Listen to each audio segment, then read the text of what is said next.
Hello everyone. So आम्ही ऑफिसवरनं 3 वाजता निघालो होतो कारण आमचा वीक ऑफ होता. मस्त प्लॅन केला होता की फिरून आम्ही खडकवासला जाऊ, भजी वगैरे खाऊ. आणि ठरवलं ह्या मॅडमला कुठे गेल्या, यांना लॉंग ड्राईव्हला जायचं होतं. म्हणून आम्ही ठरवलं शिवनेवरनं असा रूट करून 30 ते 40 किलोमीटर ड्राईव्ह करून यायचं. आणि थंडीने एकदम पार आम्ही गारठून गेलो. आणि म्हटलं मस्तपैकी पोचल्यानंतर भजी खाऊयात, चहा पिऊयात. आणि इथे आल्यानंतर भजी चहा तर काही दिसलं नाही. तो बघा उंट कुठे गेला, हे बघा सगळं बंद आहे. कुठे गेलंय सगळं. म्हणजे नशीब पुण्याचं खराब असावं तर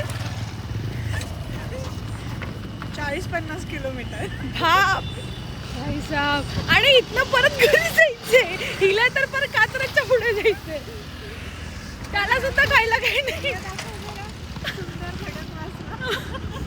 हे बघा, हे बघा हसतायत सगळे आमच्याकडे बघून. किधर गया भजे, किधर. हे सगळे I have no word. Bye. बोला आता. ओली भेळ खायची का? ओली नाही, कोरडी भेळ मिळते फक्त खायला आणि पावडर. देवा नाही ग, एवढी धूळ खाल्ली त्याचं काय येईपर्यंत. I swear. हे बघा, हे बघा, हे बघा काय काय आयुष्यात. अरे अपडेट देत जावा रे, देत जावा अपडेट. हो माय गॉड.